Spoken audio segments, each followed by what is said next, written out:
Amém.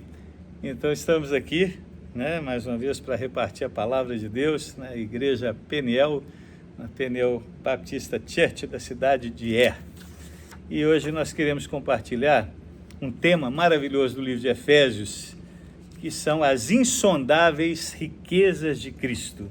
É uma série de pregação que eu quero estar começando hoje, e Efésios é um dos livros assim que mais me impressiona.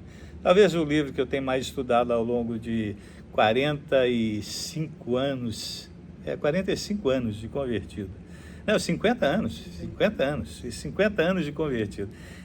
Aliás, o primeiro estudo bíblico que eu recebi numa escola dominical em Belo Horizonte, em 1974, segundo domingo que eu participei do culto, tinha me convertido, entregado a minha vida a Jesus no dia 16 de junho, no domingo seguinte, na escola dominical, pastor René Pereira Feitosa ministrou Efésios 4 e impactou minha vida. E ao longo desses anos eu tenho estudado esse livro. A Bíblia toda é tremenda, mas esse livro ele tem algo muito especial, ele é rico demais. E eu queria estar começando uma série de pregações em cima do livro de Efésios, no capítulo 1 hoje, E o título de hoje especificamente é uma pergunta. Você sabe o que você tem em Cristo? Você tem consciência daquilo que você recebeu de Cristo? Então, nós vamos fazer a leitura desse trecho. Eu vou ler até o versículo 14, embora nós vamos só falar dos 4 primeiros versículos. Paulo, apóstolo de Jesus Cristo pela vontade de Deus, aos santos que estão em Éfeso e fiéis em Cristo Jesus, a vós graça e paz da parte de Deus nosso Pai e do Senhor Jesus Cristo. Bendito o Deus e Pai de nosso Senhor Jesus Cristo, que nos abençoou com toda sorte de bênçãos espirituais nos lugares celestiais em Cristo, como também nos elegeu nele antes da fundação do mundo, para que fôssemos santos e irrepreensíveis perante ele,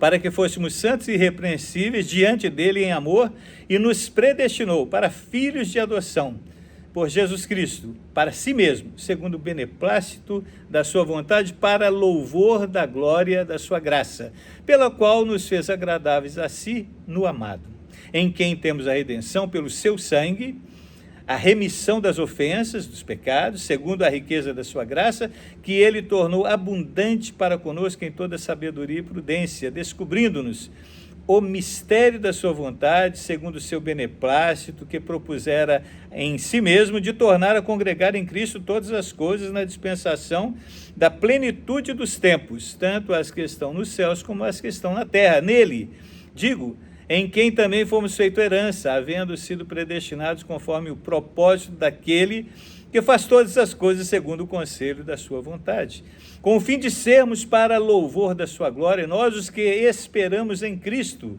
de antemão, em quem também vós, depois que ouvistes a palavra da verdade, o evangelho da vossa salvação, e tendo nele também crido, fostes selados com o Santo Espírito da promessa, o qual é o penhor da nossa herança, para a redenção da possessão de Deus, para o louvor da sua glória.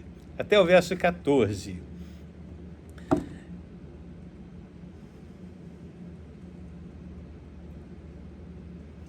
Amém. Somos, enquanto membros do corpo de Cristo, essa é uma afirmação que eu vou fazer aqui.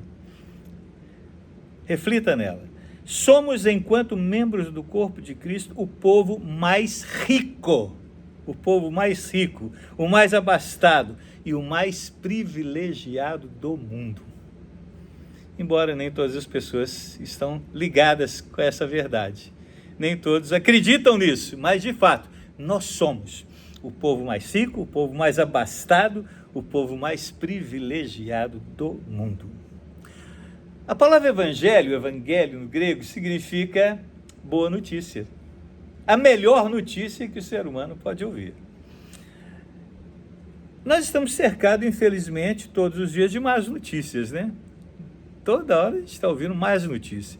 É assalto, é roubo, é inflação, é problema da economia, é instabilidade, é problemas de enfermidade, é desestabilidade familiar. São tantas más notícias, você liga a TV, você não ouve. Aliás, é o que dá mais ibope, são as más notícias, né? Quando tem uma boa notícia, passa até despercebido. Nós somos impregnados, nós somos, parece que, tendenciosos a ouvir más notícias, e embora elas realmente nos deixam acabrunhados, tristes, né?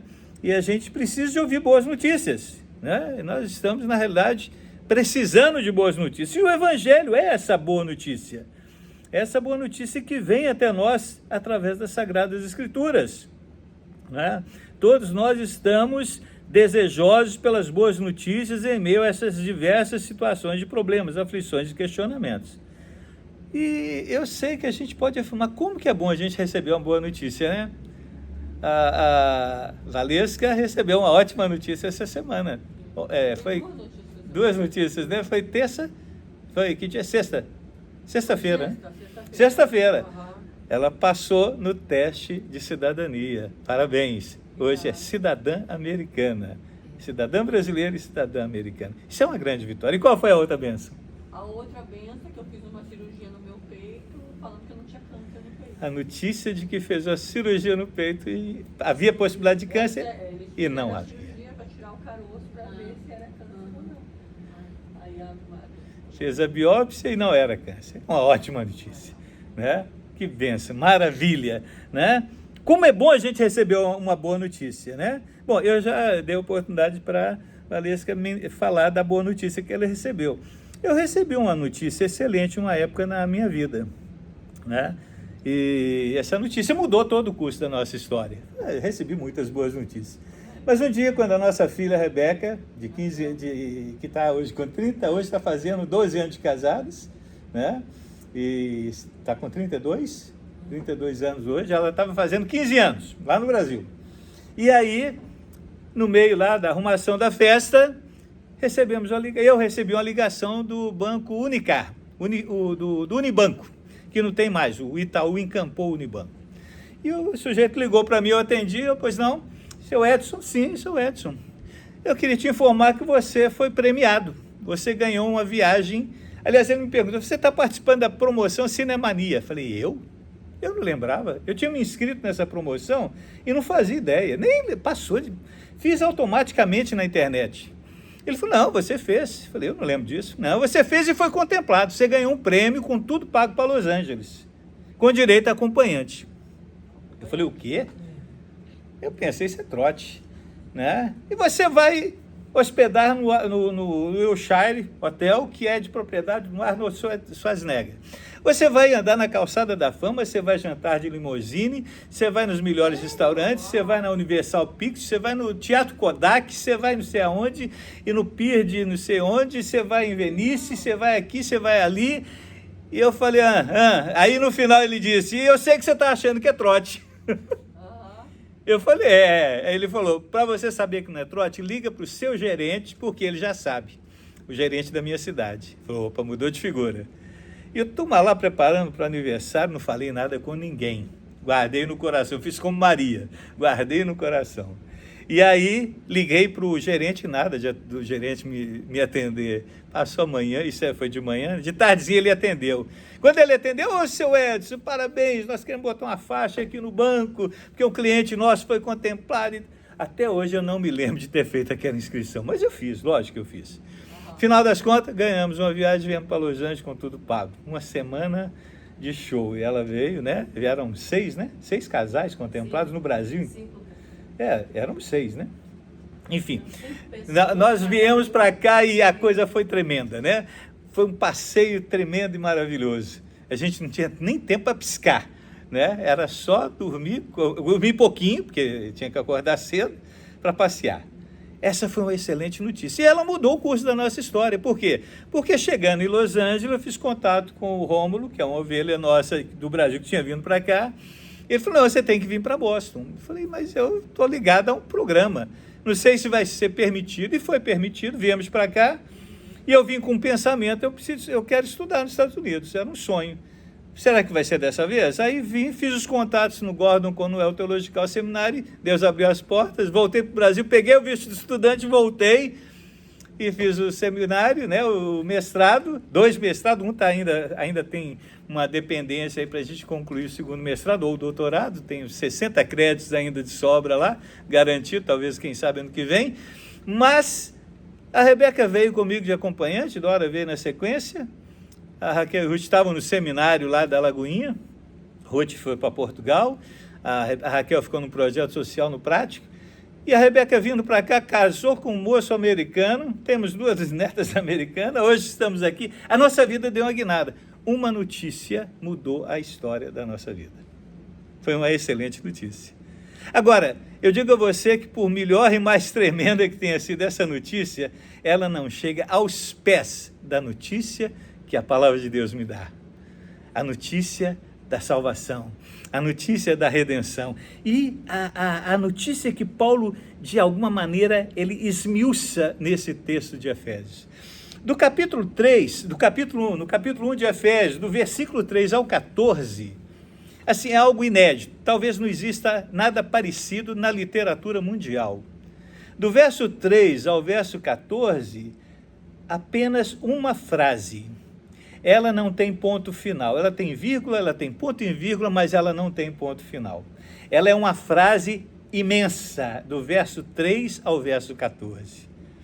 Muitos autores, muitos comentaristas, diversos deles, chegam a dizer que Paulo estava tão pleno da verdade de Deus, que ele não conseguia parar, ele não conseguia escrever de uma maneira mais ponderada, porque os entendidos em literatura dizem que se você quiser escrever uma frase bendita, diga pequenas frases, não diga uma frase longa, porque você se perde.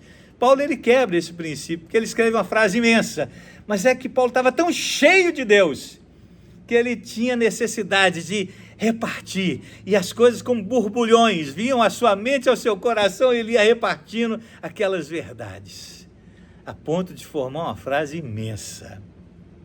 Nós vamos esmiuçar essa frase, e depois tem a 2ª, a 3ª, e todo o capítulo, e todo o livro de Efésios. Não sei quanto tempo nós vamos gastar, mas hoje nós vamos parar nos versículos 1, 2, 3 e 4. São muitas verdades, e ainda não vamos esgotar o assunto, com certeza.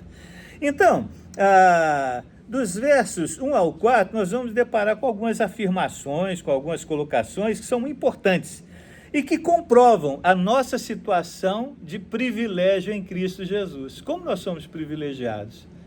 E a gente precisa de crer nessas verdades.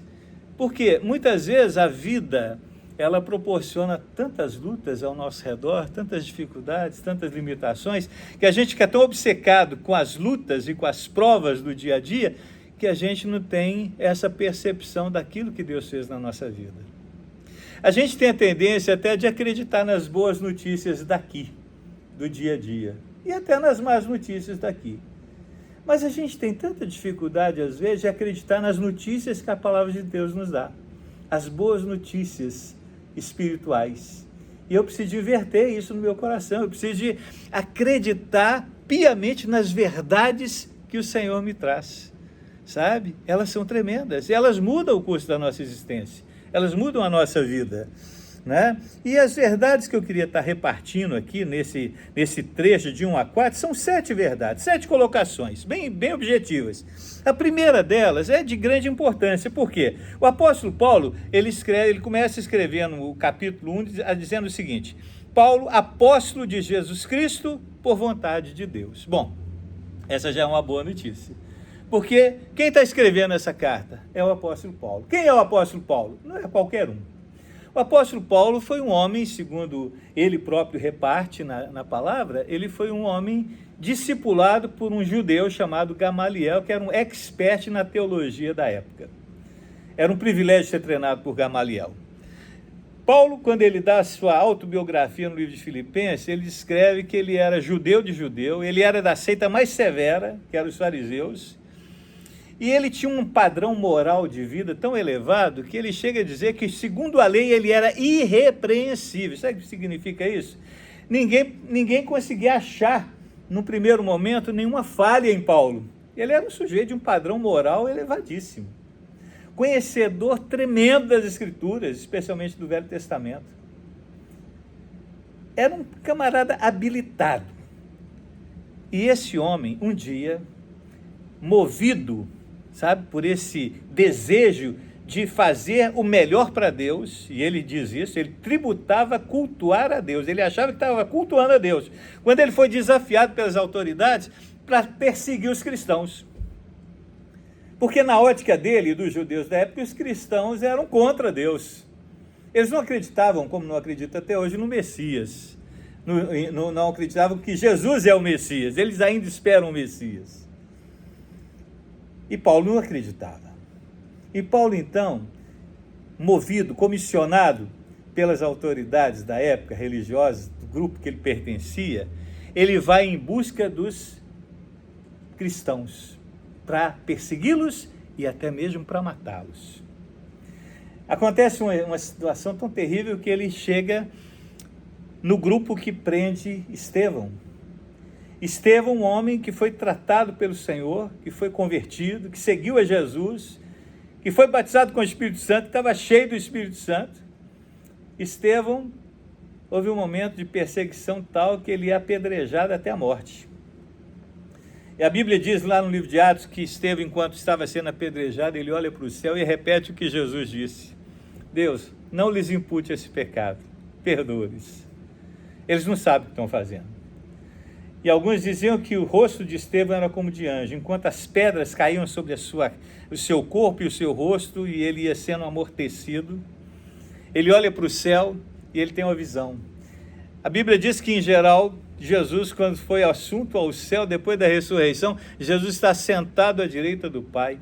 Mas Estevão não viu Jesus assentado. Quando Jesus olha para cima, no meio daquelas pedradas e dores, evidentemente, que ele sofria, ele olha para cima e ele vê Jesus em pé. Jesus estava em pé para receber o seu servo. A Bíblia diz que as roupas desse Estevão foram julgadas e caíram nos pés de um certo Saulo. Quem é Saulo? Saulo é o Paulo. Esse Paulo que escreveu essa carta. Aquilo já começa a impactar o coração e a vida de Paulo. Atitude de entrega, de rendição de Estevão. E ele segue seu caminho. E há um outro momento que ele está com cartas para prender os cristãos em Damasco.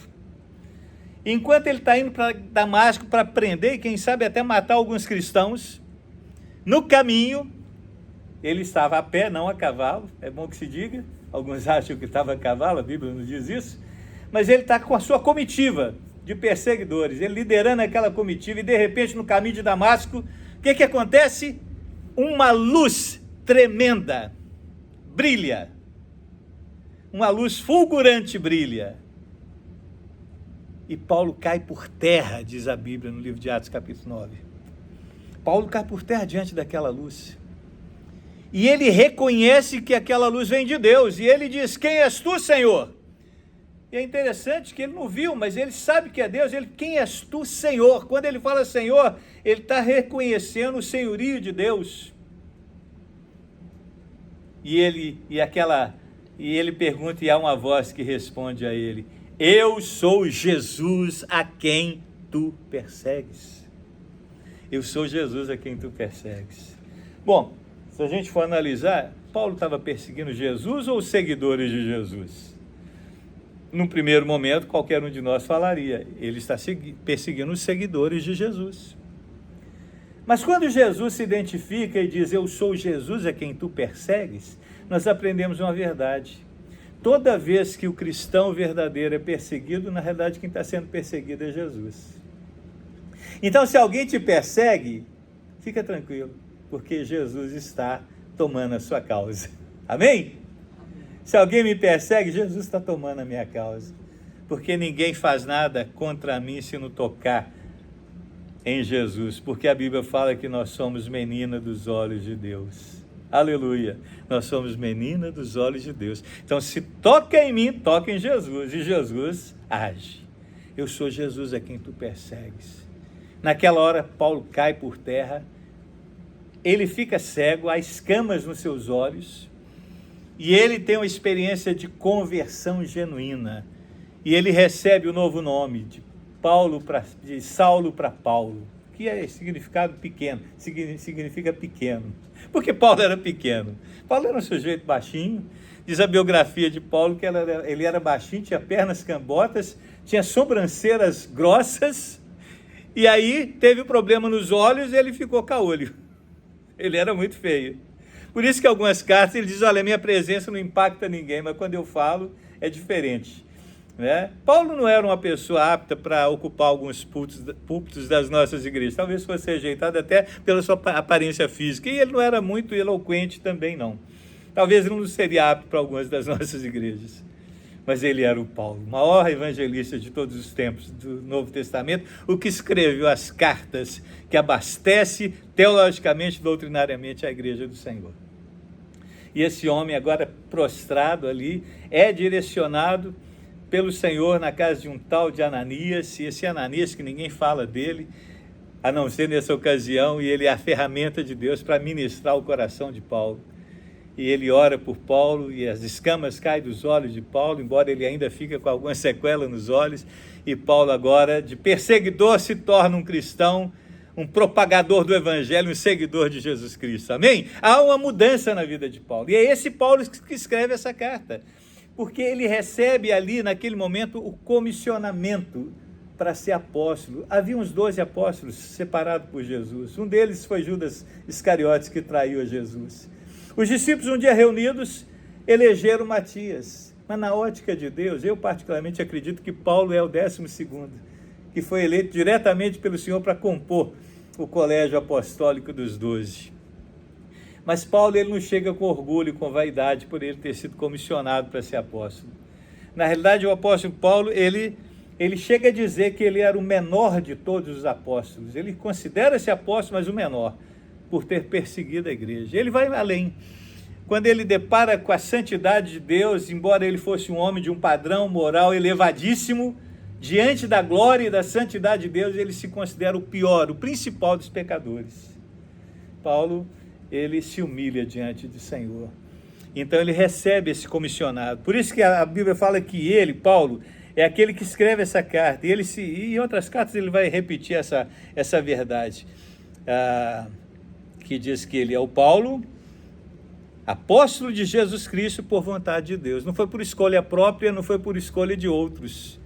Há uma leva de apóstolos nos dias de hoje que não tem nenhum fundamento da palavra de Deus. Esse apostolado de hoje é furado, com todo respeito àqueles que defendem.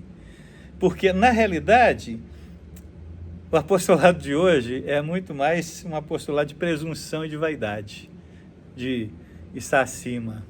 Esse apostolado aqui, ele é único, porque foram esses que foram levantados por Deus para receber a revelação e propagar. E encerrou-se. Existe um ministério de apóstolo diferente desse apóstolo, título, que envaidece tantas pessoas nos dias de hoje que não tem fundamento algum na palavra de Deus. Mas ele sim, Paulo, ele diz, e eu acredito, e eu recebo que ele é apóstolo de Cristo Jesus por vontade de Deus. A segunda verdade, o contexto histórico dessa carta. Essa carta ela é escrita num contexto tremendo, porque Paulo ele teve uma vivência na cidade de Éfeso. Ele começa a igreja em Éfeso, ele chega em Éfeso, ele fica ali, ele prega o evangelho. Há muitas coisas que acontecem na igreja de Éfeso, está lá no Atos 19, na segunda viagem que ele faz, na terceira viagem, se não me engano, a terceira, missionária, né? Lá no capítulo 18 em diante, fala da terceira viagem. E Paulo, então, o que acontece? Ele fica 2 anos numa escola chamada de Tirano, onde ele ministra a palavra de Deus, por 2 anos. É uma igreja que ele tinha uma certa afinidade. Só que por conta da pregação do evangelho, Paulo é preso em Jerusalém, depois vai para Roma, e lá em Roma, na sua primeira prisão em Roma, dentro da cadeia, é que ele escreve essa carta para Éfeso. Porque ele está preocupado com esses amados irmãos. Eles receberam a palavra de Deus, mas eles precisam ser abastecidos com a verdade, para que eles não venham se afastar da verdade. Então, o contexto histórico dessa carta é interessante, porque essa cidade é uma cidade de muita importância no cenário da Ásia Menor, hoje na Turquia, né? Você vai na Turquia, hoje você encontra os escombros da cidade de Éfeso, e há toda uma história desses escombros aí, uma outra hora a gente fala. Mas Paulo escreve para uma cidade, para um povo, uma cidade de grande importância, uma cidade estratégica, mas uma cidade que tinha um povo que realmente recebeu a palavra de Deus. É bom que se diga que a igreja de Éfeso, depois de Paulo, ela foi pastoreada pelo próprio apóstolo São João, e João, quando ele é levado para Pátimos, ele sai da igreja de Éfeso. Ele vai para Pátimos, perseguido, e lá em Pátimos ele recebe a revelação do Apocalipse. Mais adiante, Policarpo, um dos pais da igreja, pastoreia também a cidade, a igreja de Éfeso. Mais adiante, essa igreja, ela incorre em alguns problemas. E esse é um problema que muitas vezes nós precisamos de estar atentos. Acredito que era por isso que Paulo escreve essa carta, para que eles fossem livres de queda, e eles acabaram caindo em alguns detalhes. Se você ler a primeira carta de João, às 7 igrejas, que no capítulo 2 de Apocalipse, você vai perceber que João está escrevendo à igreja de Éfeso e dizendo, olha, eu valorizo tudo que você está fazendo. Essa igreja é uma igreja trabalhadora, uma igreja doutrinariamente equilibrada, ela tem uma postura contra os nicolaítas, ela não aceita heresia, ela é uma igreja boa. Porém, João diz a essa igreja de Éfeso, tenho, porém, contra ti, que abandonaste o teu primeiro amor. Essa igreja, embora uma igreja abastada, teologicamente, uma igreja boa, uma igreja fervorosa, ela foi se desguarnecendo e foi entrando na rotina do dia a dia, perdendo a essência do primeiro amor. E o Senhor chama, através de João, essa igreja ao arrependimento, para que ela se volte à prática das primeiras obras, respaldado pelo amor verdadeiro, porque eu não posso simplesmente estar fazendo a obra de Deus, eu não posso simplesmente estar fazendo a obra de Deus por fazer, eu preciso de fazer motivado pelo amor a Deus. Se eu não estiver fazendo a obra de Deus motivado pelo amor a Deus, as coisas perdem o seu sentido. Eu preciso estar cheio, encharcado de amor. Se eu estiver pregando aqui sem amor, a Bíblia diz nada disso vale. Eu estou fazendo isso porque eu amo o Senhor, e eu quero repartir essa verdade, porque o amor vem de Deus. Então, o contexto histórico dessa carta é de muita importância. Terceiro lugar, a igreja em Éfeso é a destinatária, e ela é constituída, segundo Paulo diz, de santos e fiéis em Cristo Jesus. A palavra santo, ágios, no grego, significa separada. Separado. Nós somos santos não porque somos melhores, mas porque fomos um dia separados para vivermos para a glória de Deus. E essa igreja foi uma igreja que foi alcançada e separada para viver em função da glória de Deus.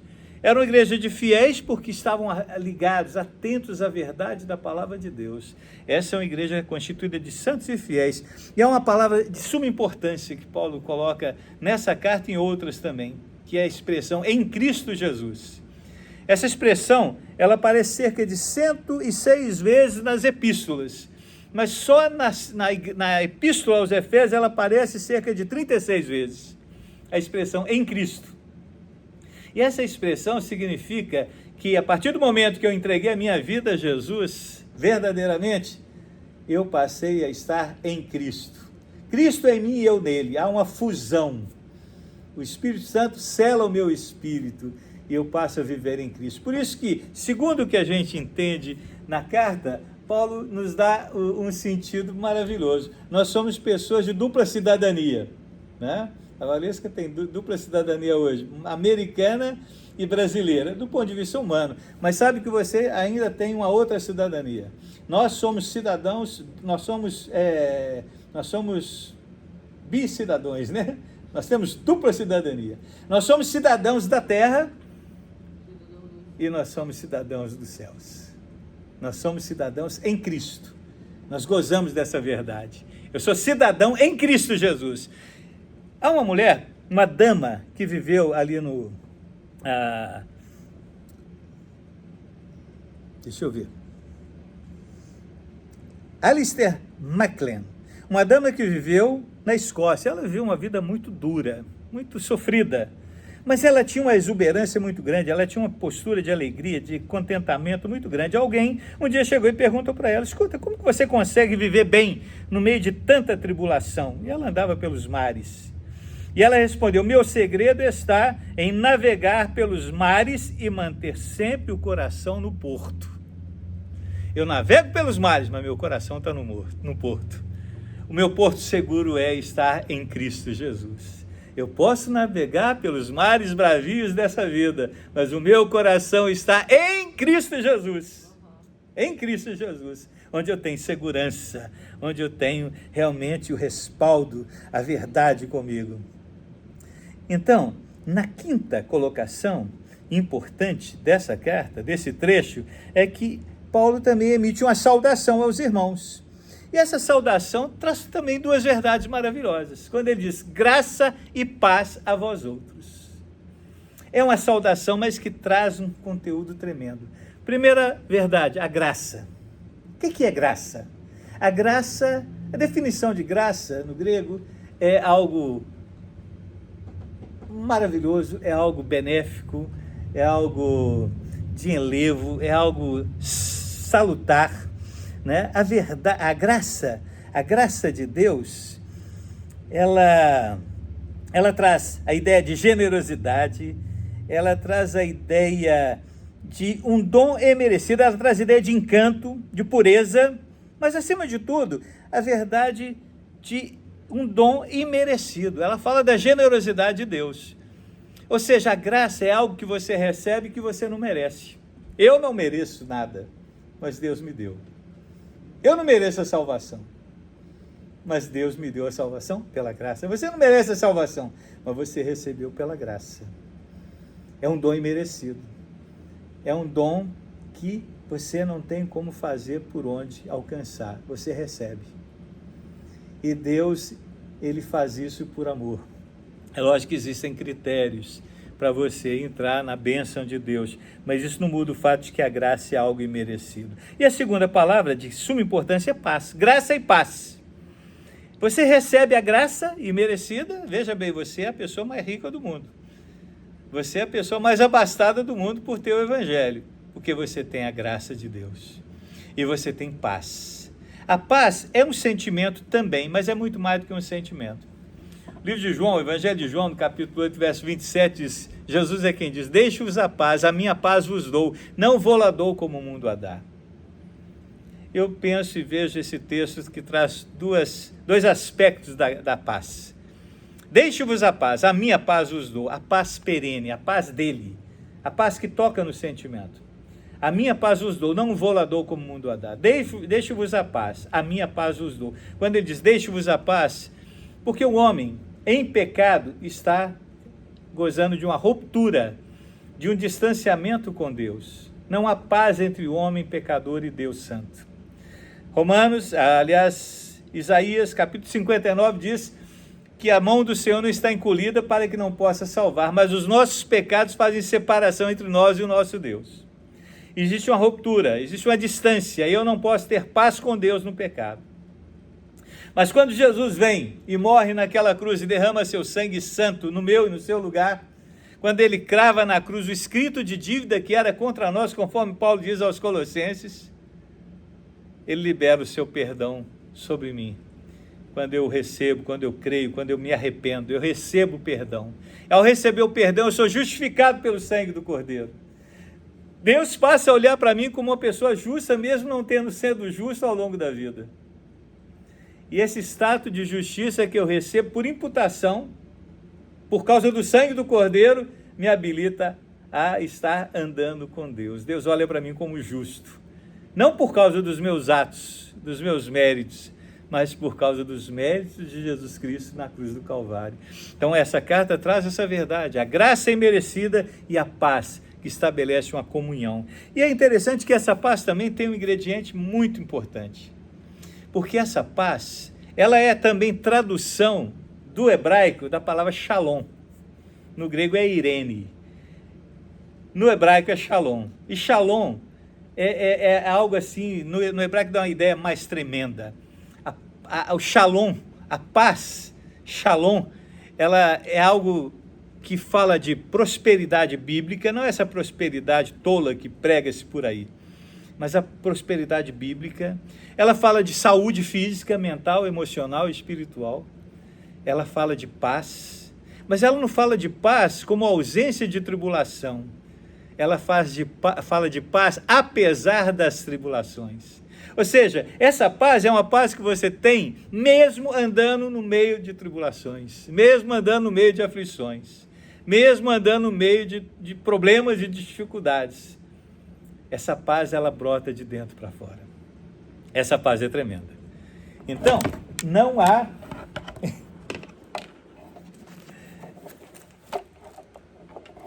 Um dia isso aqui vai ficar bom.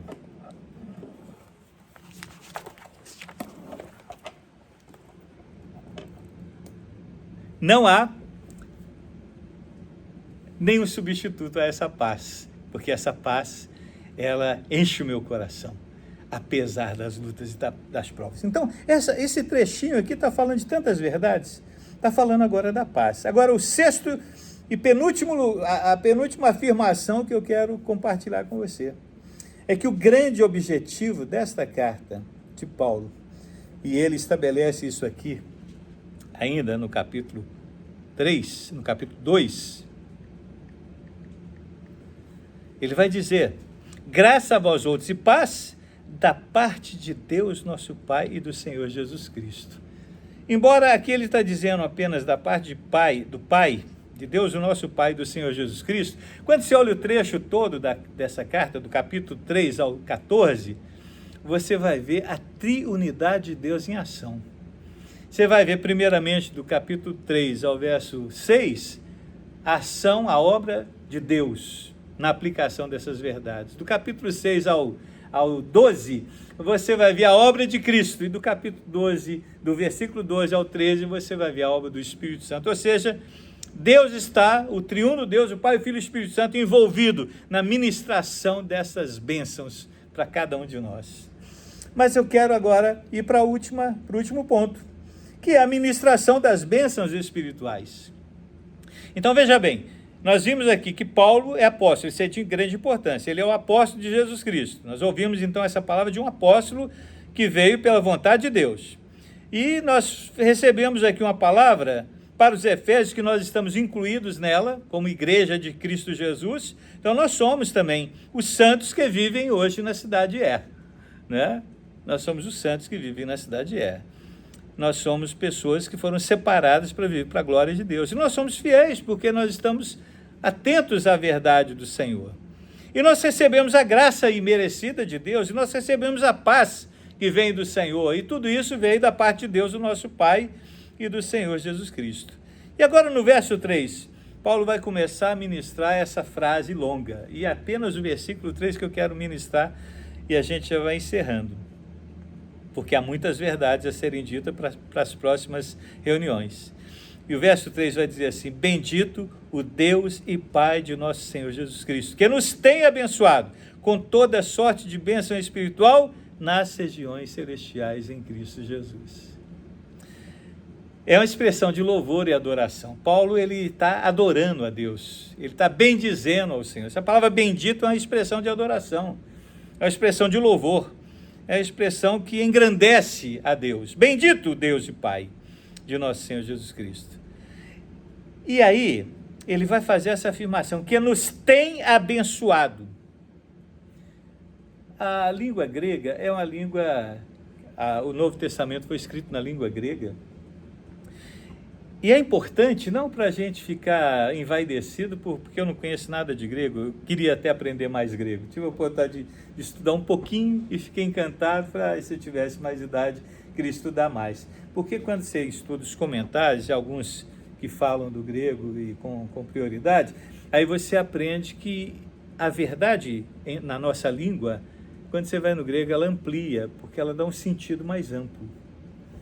E é por isso que eu gosto de buscar lá no grego algumas informações que me abençoam.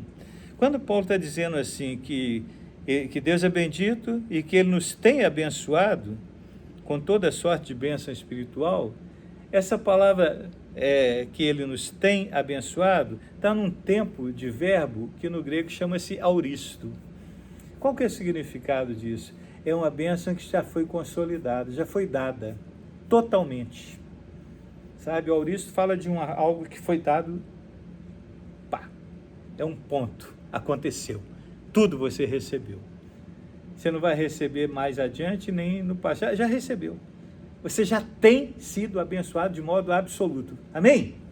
Então, diante das provas, diante das lutas, das dificuldades que nós enfrentamos no dia a dia, pensando na paz que inunda o nosso coração, apesar das lutas, mas além da paz tem a bênção. A bênção que eu já tenho. Eu já tenho essa bênção. Eu sou uma pessoa abençoada. Você é uma pessoa abençoada, você é uma pessoa abençoada. Nós somos abençoados. Paulo está afirmando aqui que nós somos pessoas abençoadas. Nós já temos sido abençoados com toda sorte de bênção espirituais.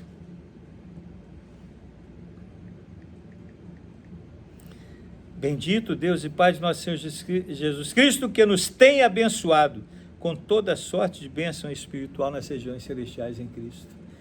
E veja bem, Paulo não está dizendo aqui de bênçãos materiais, não, ele está falando de bênçãos espirituais. Mas eu não tenho dúvida de que as bênçãos espirituais, elas sobrepujam as bênçãos materiais. Não adianta você ter as bênçãos materiais se você não tem as bênçãos espirituais. Infelizmente, nós vivemos num mundo abastado também, há muita gente que tem muita coisa, que é rica, que é bem estabelecida, mas que não tem as bênçãos espirituais. Aliás, pessoas quanto mais têm, sem as bênçãos espirituais, eles ficam loucos, eles não sabem onde vão botar o dinheiro.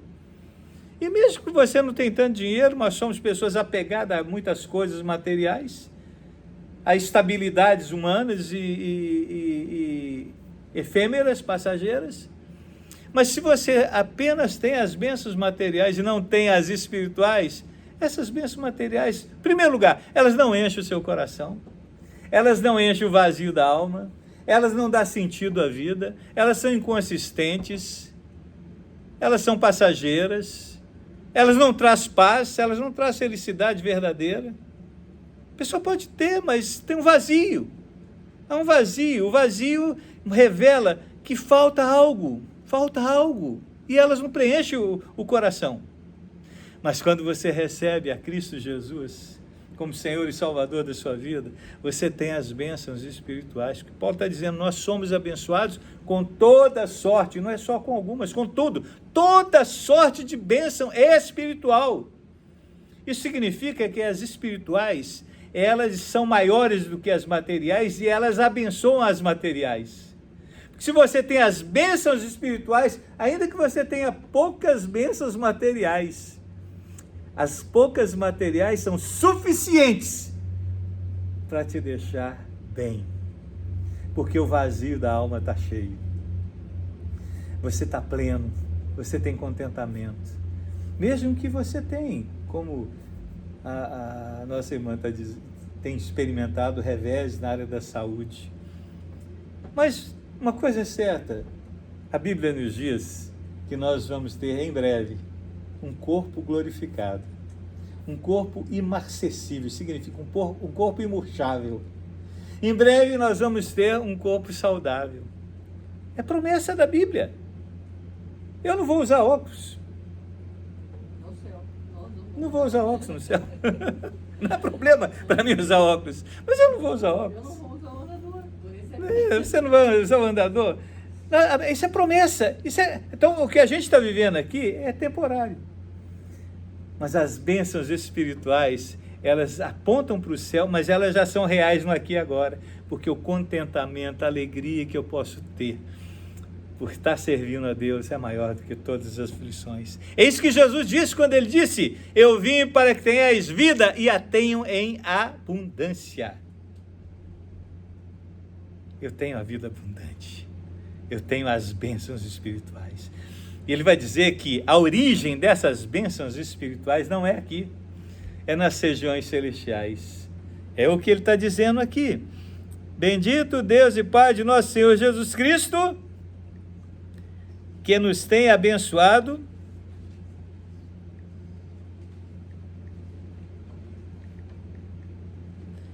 com toda sorte de bênção espiritual, aonde? Nas regiões celestiais em Cristo Jesus. Então, nas regiões celestiais em Cristo Jesus. A origem dessas bênçãos é o céu. Eu sou cidadão daqui, eu sou cidadão do céu. e eu tenho as bênçãos do céu. E são essas bênçãos do céu que movem a minha vida de cristão.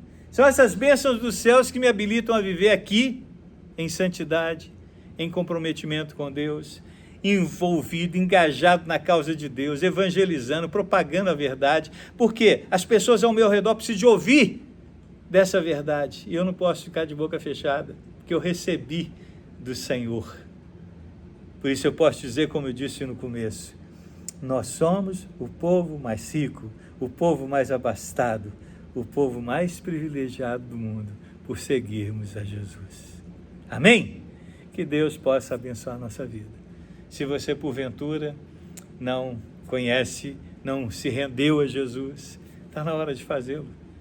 Colocar nossa vida no altar, totalmente, certo de que Ele nos ama. Ele tem graça suficiente para nos dar. Ele tem a paz para nos dar. Ele tem toda sorte de bênção espiritual que abarca as materiais para nos abençoar. Pai, em nome de Jesus, muito obrigado por essa noite, por esse culto, pela presença real do Senhor aqui neste lugar. Somos poucos, mas acima de tudo, esse lugar está infestado de anjos do Senhor. Jesus, obrigado porque o Senhor está aqui presente, endossando e abençoando as nossas vidas. E nós queremos te agradecer por tudo nessa noite. E leva-nos em paz, debaixo da tua graça e da tua proteção. E abençoa aqueles que não vieram, toquem seus corações para que no próximo domingo estejam aqui para adorar o Senhor. Nossa esperança é só o Senhor. Muito obrigado por tudo, Pai, em nome de Jesus. Amém. Deus abençoe, em nome de Jesus.